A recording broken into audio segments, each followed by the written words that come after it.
ప్రవేశిక. నేను యాక్చువల్గా ఈ మధ్యన నాకు మతిమరుపు అనే దోషం ఉంది అని నాకు చెప్పడం జరిగింది. అయితే నేను విపశ్యనా మెడిటేటర్ను, విపశ్యనా సర్టిఫైడ్ ప్రాక్టీషనర్ను. నాకు బీపీ ఉన్న సంగతి నాకు తెలియదు. శ్వాస మీద ధ్యాస కనుక పెట్టి అందరు యోగులు చేసే పని ఇదే.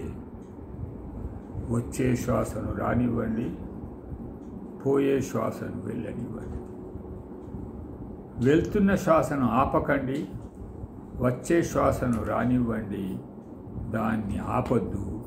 పోయే శ్వాసను పోనివ్వండి, దాని వెంబడి పోవద్దు. Be still, be still. Observe your breath, observe your breath, observe your breath.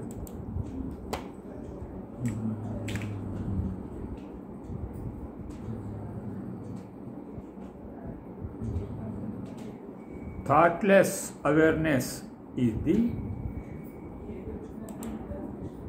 Atma. Thoughtless అవేర్నెస్ను ఆత్మ అంటారు. దానికి వేరే ఏం గుణాలు లేవు. అంటే ఎరుక, ఉన్నాను ఉన్నాను ఉన్నాను. You are not the body, but you are the consciousness, but you are the consciousness. All there is consciousness. Consciousness is all there is. ఎప్పుడైతే ఉన్నదల్లా కాన్షియస్నెస్సే. కాన్షియస్నెస్ తప్ప ఎప్పుడైతే వేరే లేదో మరి ఎవరు సాధన చేయాలా, ఎందుకు చేయాలా? నీవు ఎరుక, అవేర్నెస్ కనుక అయితే యు ఆర్ అవేర్నెస్.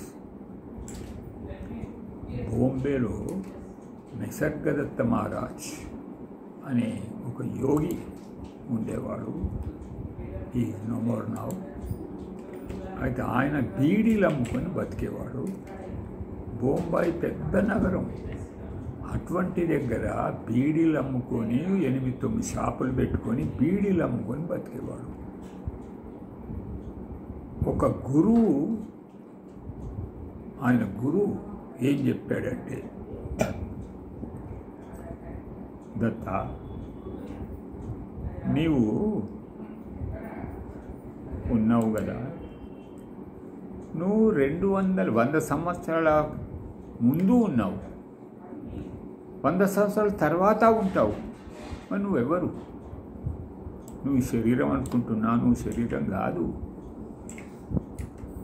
నువ్వు శరీరం కాదు. నేను అనే ఉన్నాను ఉన్నాను బ్రతికున్నాను అనే అవస్థ మాత్రమే, కాన్షియస్నెస్ మాత్రమే. మరి ఎవరు ధ్యానం చేయాలా, ఎవరేం చేయాలా? ఏం లేదు. ఒకసారి ఒక గుడ్డెతను వస్తాడు, వచ్చి అంటాడు, అడుగుతాడు. అడిగితే ఏముంది, మీరు చెప్పిందే చేస్తాను, నేను మీకు సరెండర్ అయినాను, ఈ ధ్యాస పెట్టు అని అన్నావు, ఎరుకనే, నువ్వు ఎరుకనే అని అన్నావు, నేను ఎరుక మీదనే ఉంటాను, నేను వెళ్ళిపోతున్నాను. నువ్వు పోయి ఏం చేస్తావు? ఏం చేయను, నా ఎరుక మీదనే ధ్యాస పెట్టుకుంటూ ఉంటాను. I'm that, I'm that, I'm that, నేను ఎరుక ఎరుక ఎరుక అని. ఆయన వెళ్ళిన తర్వాత అంటాడు, ఆయన గుడ్డివాడు కాదు, ఆయనే తెలివైనవాడు. ఎంతోమంది కళ్ళున్ని గుడ్డిగా ఉన్న ఎంతోమంది, మీలో ఎంతోమంది గుడ్డి వాళ్ళు ఉన్నారు, కానీ ఆయన గుడ్డివాడు కాదు అని అంటాడు. అది ఎంత మస్తు కనుక లాంటి కాంప్లిమెంట్ ఆయన మీద. You are the awareness, awareness, awareness. యద్భావం తద్భవతి. నువ్వు ఏదైతే అనుకుంటావో అది ఉంటుంది. ప్రపంచం అంతా భావమయమే, జగమే మాయ అన్నట్టుగా ఇంకొకటి కాదు. అది జగమే మాయ, బ్రతికే మాయ. ఇదంతా మాయా మాయా మాయా మనస్సే మాయా, స్పేసులు అన్నది లేనే లేదు, ఉన్నంత అణువుల పరమాణువులమయమే కదా. మరి ఏదైనా ఉపదేశం సరిగ్గా చెప్పేవారికి వినేవారికి చెప్తాను నేను. ఏదైనా ఒక ఉపదేశం జరగాలంటే అందుకు ప్రధానంగా ఇద్దరు వ్యక్తులు ఉండాలి. వారిలో ఒకరు చెప్పేవారితే ఇంకొకరు వినేవారు. సరిగా చెప్పేవారికి వినేవారు, సరిగా వినేవారికి చెప్పేవారు దొరకడం కష్టం, అదృష్టం కూడా. అందుకే వక్త శ్రోత చ దుర్లభ అన్నారు. అంతే కాకుండా ఒక మంచి సందర్భం కూడా కావాలి. ఒక సందర్భమే ఆచార్య స్థానంలో ఉన్నవాడికి వక్తకును చేస్తుంది. ఆచరించేవాడి స్థానంలో, శిష్య స్థానంలో ఉన్నవాడిని శ్రోతను చేస్తుంది. ఈ సందర్భమే కనుక లేకపోతే వక్తకు చెప్పాలని అనిపించదు. వక్త ఓపిక చేసుకొని చెప్పిన శ్రోతకు వినాలని అనిపించదు. అందుకే సందర్భం కీలకం అనడం. ఈ చెప్పడంలో కూడా చాలా రకాలు ఉన్నాయి. ఎవరికి చెప్పాలి, ఎప్పుడు చెప్పాలి, ఎందుకు చెప్పాలి, ఎలా చెప్పాలి, ఇవన్నీ పక్క పెడితే అసలు ఏది చెప్పాలి అంటే ఎవరికి ఎప్పుడు ఏది ఎక్కడ ఎంత అవసరమో వారికి అప్పుడు దానిని అక్కడ అంతే చెప్పాలి. వ్యక్తి, కాల, వస్తు, ప్రాంత పరిధుల్ని అతిక్రమించిన ఏ దేశమో శ్రోతను ఆకట్టుకోలేదు. అలా అని ఈ ఉపదేశం ఒక వలయంలోనే ఉండిపోతుందని అనుకోవడానికి లేదు. కాలం ఎంత వేగంగా పరిగెడుతున్నా, వ్యక్తుల జీవన విధానాల్లో ఎన్నెన్ని మార్పులు చోటు చేసుకుంటున్నా, వస్తువులుగా ప్రాంతాలు ఎంతగా నవీభావం చెందుతున్నా, మానవుడి మానసిక స్థితి ఎప్పుడూ ఒకే విధంగా ఉంటుంది. అందుకే కొన్ని ఉపదేశాలు కొన్ని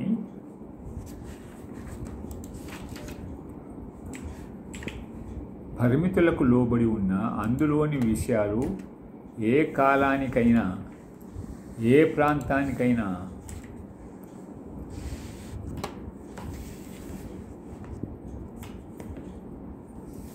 ఏ వ్యక్తికైనా అన్వయించుకునేలా విస్తరిస్తుంది. సర్వవ్యాపకత్వం, సర్వకాలికత్వం, సర్వజనీనత్వం కలిగిన ఉపదేశాలు అంటే ఆమ్ని ప్రొజెంట్, ఆమ్నిషియంట్, ఆమ్నిపోటెంట్.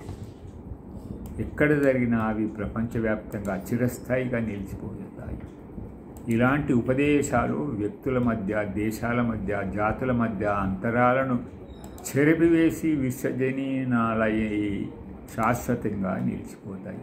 ఇలాంటి ఉపదేశాలు ఉత్కృష్టమైనది, ఏనాటికైనా అందరూ ఆచరించదగ్గది భగవద్గీత.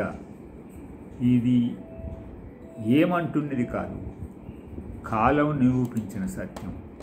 వసుదేవసుతం దేవం కంసచానోరమర్దం దేవకీ పరమానందం కృష్ణం వందే జగద్గురు. వసుదేవుడు కుమారుడు కంసాచారోణాది రాక్షసుల్ని, వారి రాక్షస వృత్తుల్ని సంవరించినవాడు, దేవికి పరమానందాన్ని కలిగించినవాడు అయిన శ్రీకృష్ణ పరమాత్మ గీతను ఉపదేశించి జగత్తుకే గురువు అయ్యాడు. ఈ గురుత్వం భగవద్గీతను బోధించినందుకే వచ్చింది. అర్జునుడికే ఎందుకు? శ్రీకృష్ణుడు ఎన్నోసార్లు పాండవుతో కలిసి ఉన్నాడు. అర్జునుడితోనైతే మరీ కురుక్షేత్ర సంగ్రామ సమయంలో ఎందుకు భగవద్గీతను ఉపదేశించవలసి వచ్చింది? ఉపదేశం పొందడానికి కూడా శిష్యుడికి ఒక పరిపక్వత కావాలి. అది రావాలి. ఎప్పుడు విత్తు మొలకెత్తేది రైతుకు ఎలా తెలుస్తుందో, ఎప్పుడు చెప్తే తలకెక్కుతుందో జగదాచార్య